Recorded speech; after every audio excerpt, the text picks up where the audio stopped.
I was doing meditation and I continued doing for 49 days. And on the 49th day, I had a vision of Shivji and Ma Parvati. Shivji was in the form of time. Our car skid very violently. It literally went completely out of control. And as soon as they started with the name of Sri Bhoganath Siddhar, it felt like a very warm breeze of a compassionate hug came around me, and that gave me a glimpse of what the gurus are doing for us even without us knowing. Om Sushumna. I have been a practitioner of Sushumna Kriya Yoga since July 2024, and it has been going well since then. So prior to starting Sushumna Kriya Yoga, I have been very much a big curious explorer in spirituality. I've been exploring various domains of spirituality. I was very curious what life is all about, where do I come from, where do I go to, what am I, who am I. These questions really intrigued me, and it was there since my childhood. And as I grew older, I did try out various sorts of meditation and even other philosophies like Advaita Vedanta, and these different philosophies were explored, and I did get a lot of knowledge through those process. But somewhere down the line, I felt that without balance in life, none of these makes sense. Like there is a very much importance for balance in life. So that is when I started exploring for other fields like meditation. And in 2024, I came across the Sushumna Kriya Yoga meditation. I'll start with my experiences. So, on the day of my initiation, I went to Ayurveda ashram in New Jersey, and over there, right before the initiation process began, I was sitting, and we were the volunteers were introducing about our Puja Guru Sri Bhoganath Siddhar, Sri Mahatar Babaji, and Sri Atmanandamaya Amagaru. And as soon as they started with the name of Sri Bhoganath Siddhar, it felt like a very warm breeze of a compassionate hug came around me, and my eyes were closed, and straight for like 10 minutes I was in tears, with uncontrollable tears. And it's not usually something that I do like when people are around me, but there was something that I found, that because I was kind of surrendering, and I realized that once I surrendered, then the gurus take charge, and then they do the rest of it. And that itself was an intense experience, even prior to starting the meditation. The second experience I would like to share is when I was doing meditation and I continued doing for 49 days. And on the 49th day, I had a vision of Shivji and Ma Parvati. Shivji was in the form of Mount Kailash, and Ma Parvati was sitting beside him with a baby girl in her arms.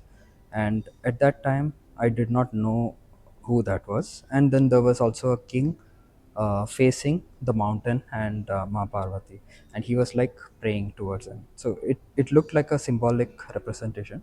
And at that time, I never knew that Shivji and Ma Parvati had a baby girl. And then later, once I researched, I came to know that there is Bala Tripura Sundari. So probably that could be what the dream would have denoted. And this was an interesting experience because I felt it was not at all my imagination, and it just came in a flash, and then the memory of the vision was there in me after the meditation. So this was an interesting experience I've had. Another experience I would like to share is that I had the unique opportunity of meeting Amma Garu in New Jersey. So during the group meditation event, I was sitting in the hall and meditating along with all other Kriya yogis. And during the meditation, I had a small vision. In a quick flash, I saw our Puja Guru, Sri Bhoganath Siddhar, walking through the aisle and checking each of the uh, Kriya yogis. It just happened in a flash, and then it wasn't there anymore. And that gave me a glimpse of what the gurus are doing for us, even without us knowing. They're actually there guiding us each and every step, though we may not be seeing or feeling it upfront. Now, going forward, I had another interesting experience. Interesting as in it was a little bit of fearful experience too. So I have been having recurring dreams of a car accident, and somewhere down the line, I knew that there was a trip that was coming up for me, and I knew that this trip could be a fatal one. But somehow I decided that I have to go because I have to face whatever it may be.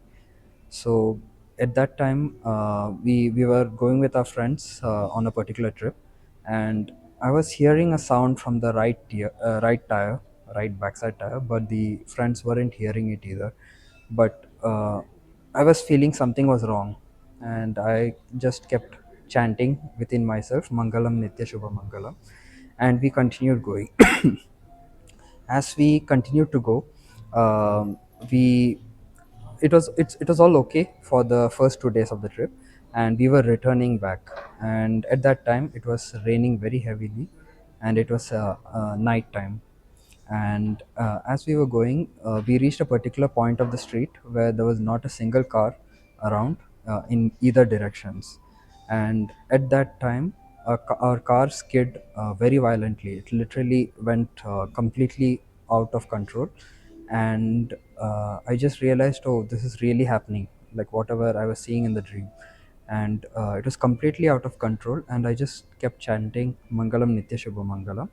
And the next moment, the skidding somehow it just came into control. And then I just questioned, oh, is this really true? Like, did this really happen? And then, as if like a joke, the car again started to skid again uncontrollably. I again started chanting Mangalam Nitya Shubha Mangalam, and then it again stopped. And so then I knew, okay, so we shouldn't doubt these things, and we should have faith. We should surrender to the process and be courageous and face the challenges as it when it arises. So this was another interesting experience that I've had. There's one more experience I would like to share, and that is of which happened a couple of months ago, and this was a very intense experience. It happened during a Brahma Muhurta meditation, and I was watching Ammagaru's YouTube guided meditation link, and meditating based on that. So during the meditation, as usual, like there were subtle vibrations all across the body, and in some time I realized that my attention to the body was slowly retracting, and the attention was going and getting completely confined at the Agnya Chakra, the third eye center. And as this was happening, I was also realizing or noticing the flow of energy from the base of my spine up to the crown of my head. And as this energy was flowing, I saw the energy shooting up very strong, and it shot up from the base of the spine directly to the crown of the head, and on hitting the crown of the head it dispersed all across the body. And that gave a unique, blissful, tingling experience and a peaceful experience, and it felt very good. And as this was happening, I noticed that the ego arose along with the thought, wow, this is an amazing experience and needs to be shared. But the moment that thought came, that very same ego realized that it was being noticed. It realized that it was claiming that it was the doer of the action of whatever happened. But truly, it was not the doer of the action. So, at that point of time, the ego realized that the thought arose saying that, wow, this is an amazing experience, and it should be shared. But the ego did nothing in it at its part, yet it came up to claim that it did something. Immediately, the ego realized that it was a false claim, and it felt ashamed of it, that it was watched and it was caught. So the ego wanted to hide, but that too was being caught. It looked like the ego had nowhere to go because wherever it goes, that too was being watched. And as this went out, The it came to such an extent that there was an intense cry from within, that the ego really wanted to come out of the body, like it wanted to shatter everything.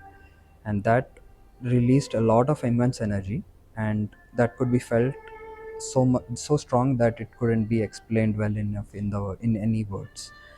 And as this happened, then Ammagaru's voice came, okay, come out of meditation. And then gradually I came out of the meditation, and I was noticing that tears were coming out through my eyes, and all goosebumps all across the body. And it felt like it actually showed the difference between the witness and the ego. That is, the ego is the false identity that is trying to claim that this is my doership, and the witness is the one that is actually witnessing it. So I was able to experientially see the difference between the witness and the ego. And I feel Sushumna Kriya Yoga has helped in seeing that through meditation. So I realized that the whatever the ego is claiming was not really what was happening. So it is just a false identity, like an impersonator who is coming and taking the claim and trying to do things, but it's not doing anything. So we are the witness and not the ego, and that particular perspective shift was experientially experienced by me through Sushumna Kriya Yoga. Another experience that I have had is on the right chest.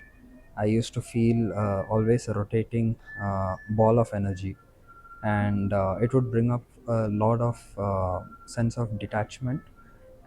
Yet it feels good, and I feel it helps in guiding me towards my meditation. And I do not obstruct it. I just allow it to flow or not flow as and when it wants to do it. So with that, I would like to end my sharing of experiences, and I would like to wholeheartedly give my gratitude and thankfulness to our Puja Gurus, Sri Boganath Siddhar, Sri Mahatar Babaji, and Sri Atmanandamaya Amagaru. And thank you to all the viewers for patiently listening to my experiences. Mangalam, Nitya Shubha Mangalam.